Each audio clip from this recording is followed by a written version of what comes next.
YouTube Model Railroader fans, I'm back at it again. Kind of went over last night, well, what was last night is now today, which is Sunday, December the 9th. I said that the video that I did was too long. It was way too long, so I cut it back. And I decided today that I'd come down here and play around with the nickel plate road PA-1s that I got from Mr. Sacco. I just got finished working on one of them. It's running, Robert. It's running. It needs a little bit more work, but it's running. I think for that one there, I think I forgot to lube up the bearings. I got the gears all lubed or took it apart, got rid of the old grease, re-lubed it, but I forgot to do the bearings around the motor and the two worm gears. But at any rate, one of the things I found last night was, with the way that these are set up, and like I was trying to explain, I think this may be what they consider Gen 1.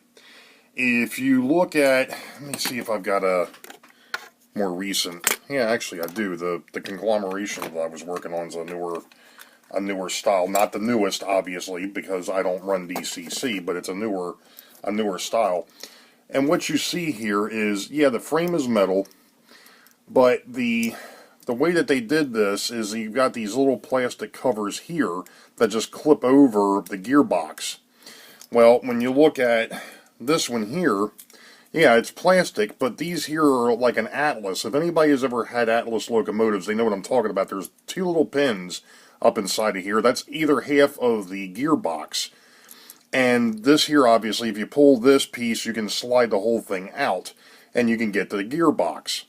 But one of the things that I was finding last night when I was playing with this is the fact that it kept shorting out on me, and I could not for the life of me figure out why.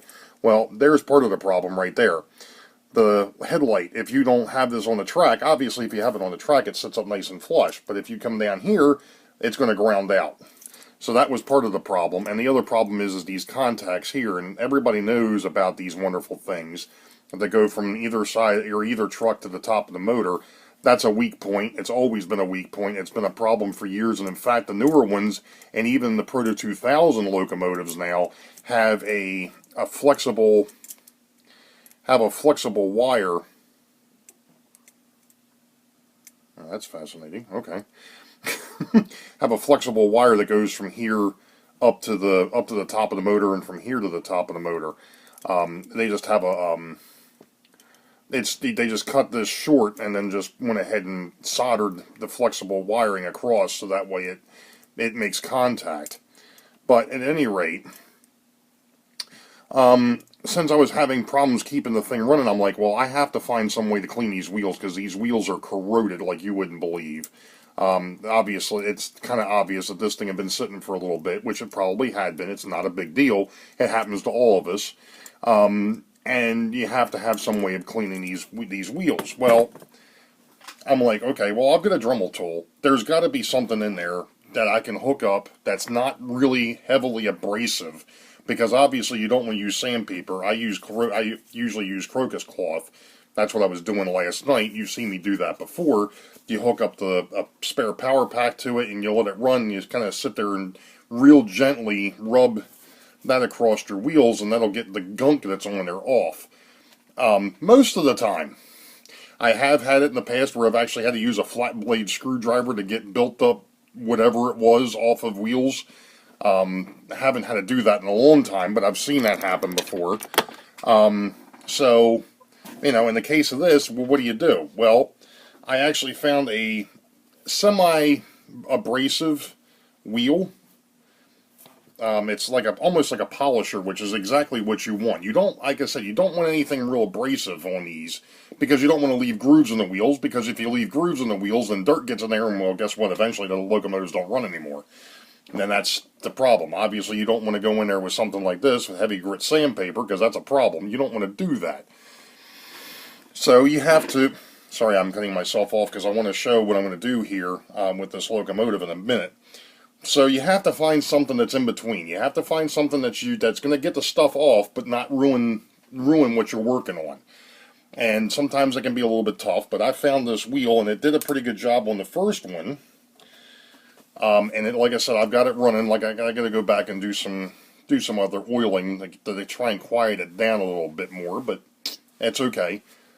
Every little bit at a time, right? So let me go ahead and finish moving this camera down to where you guys can actually see, guys and gals can actually see what the heck it is I'm going to do. And what I actually did with the last locomotive, unlike what I did last night, which was way too far, I'm actually just going to pop the worm gear here, which is in two pieces, which is rather unique too.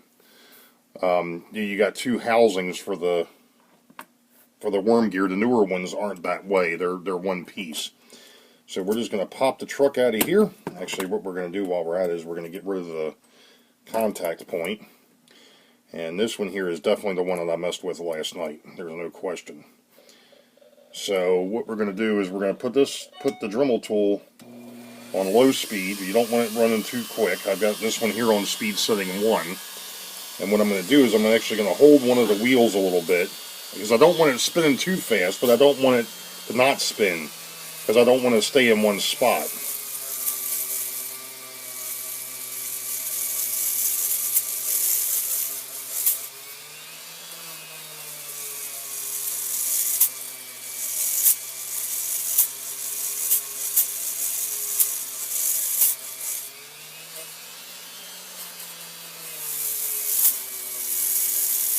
I'm hoping, number one, that you can hear me over the noise, but I'm hoping once I'm done I can show you the difference between the ones that I do and the ones I didn't do.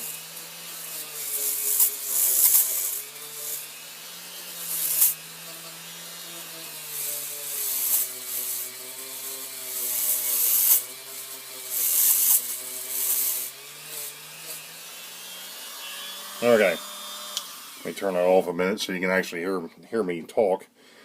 It may not show up very well, but I'm quite pleased, because if you look at it, the top row is the ones I just did. The bottom row is the ones that need to be done. And you can kind of see the difference. Really, I'm surprised that it's showing up on the video here, but that's pretty cool. So that's one side. Now we go ahead and we flip this thing around. Back on the speed setting 1.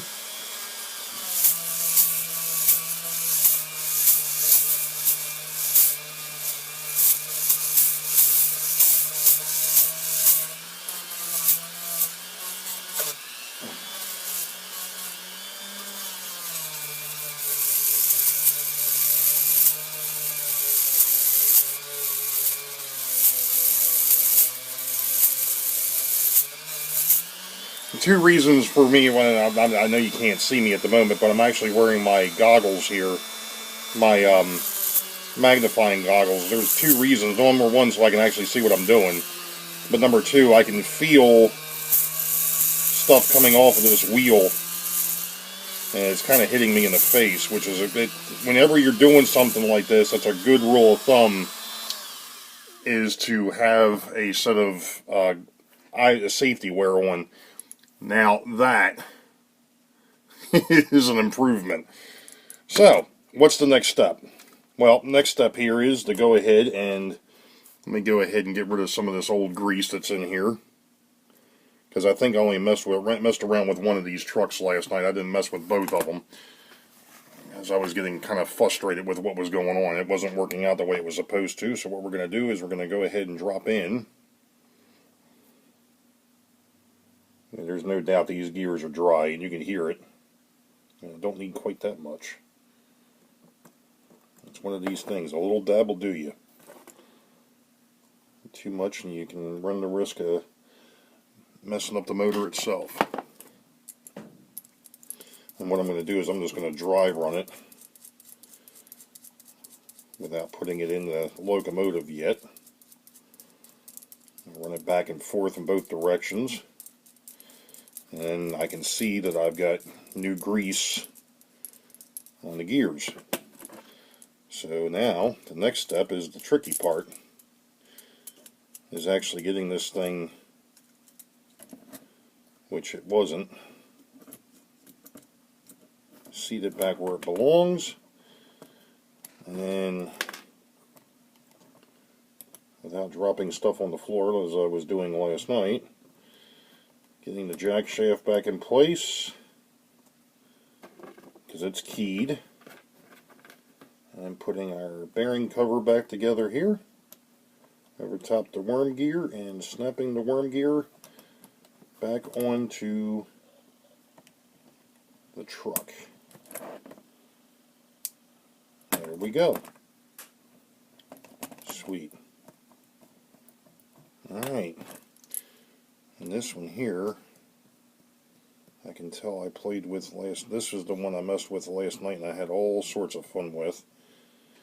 But you know what?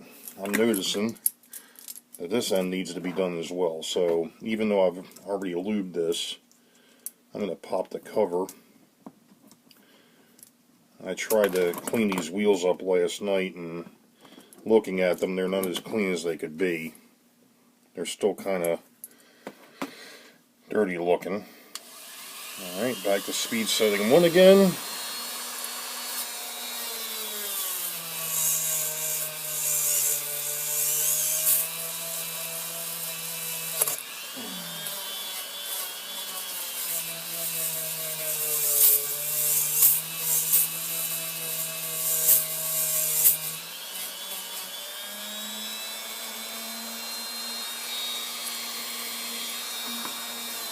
These end wheels are the ones that are the kind of the biggest issue to get to right.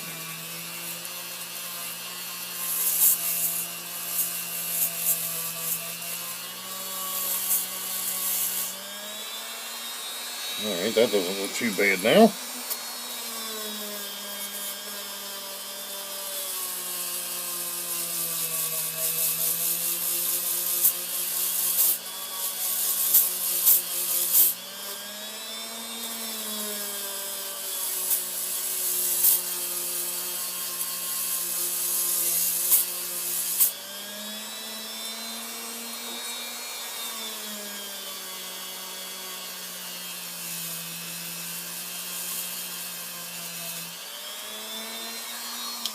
Alright, I'm happy with that. I'm happy with that. So we'll just slide the truck back up in here. Get it on the pin. Get it on the pin. And then comes the fun part, is trying to line this key up.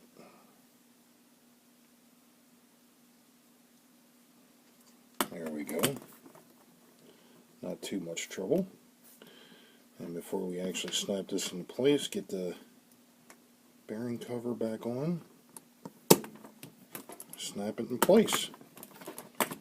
And we should be, as they say, good to go. Alright, let's see, we'll get the contactor back in there. Eventually that'll get changed out. I'm actually going to be doing some vlogs on that, or a vlog on that as well. So let's get that out of the way. And bring over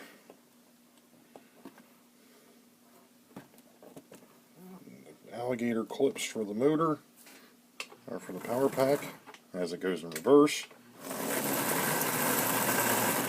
Oh yeah. Okay. What do you say we take it over to the layout and see what we've got? Sounds like a plan. Be back in a minute. Alright, you're going to have to excuse the shakiness. However, there's PA number 1 and PA number 2 for the nickel plate.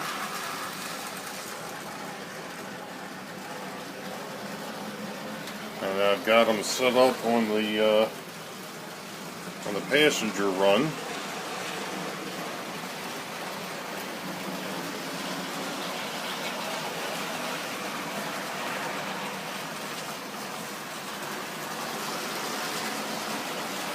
But as you can see, Mr. Sacco and everybody else, they're running.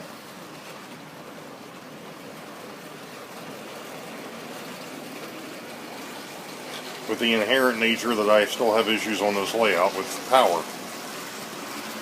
And I know what the issue is, and it's just going to have to wait until I rebuild. Because I used way too thin a wire for the mains. So, ultimately, that's the issue.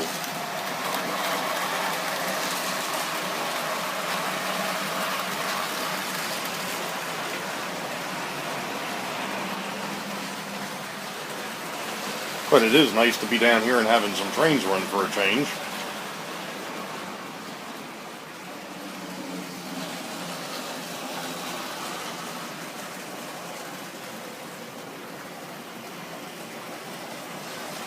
So that's going to be it for this.